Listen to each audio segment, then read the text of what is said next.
Hello नमस्ते नेपाल सेवा सिमुना स्वागत छ यहाँहरू सम्पूर्णलाई।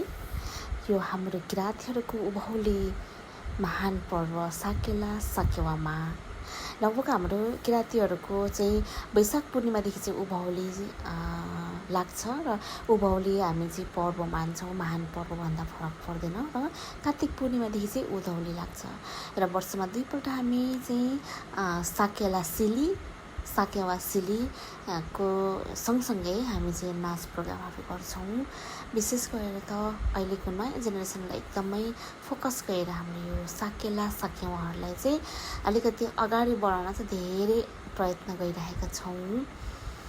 एकदमै खुसी लाग्छ यो किराँती भाषा हाम्रो किराँती वेशभूषामा चाहिँ यसरी सजिएर चाहिँ आफ्नो संस्कार संस्कृतिको प्रवर्धन गर्न पाउँदाखेरि यहाँलाई पनि के कस्तो लाग्छ हजुरहरूले पनि साथ सपोर्ट गरिदिनु होला भन्न चाहन्छु यो मेरो नयाँ भिडियोमा। Thank you.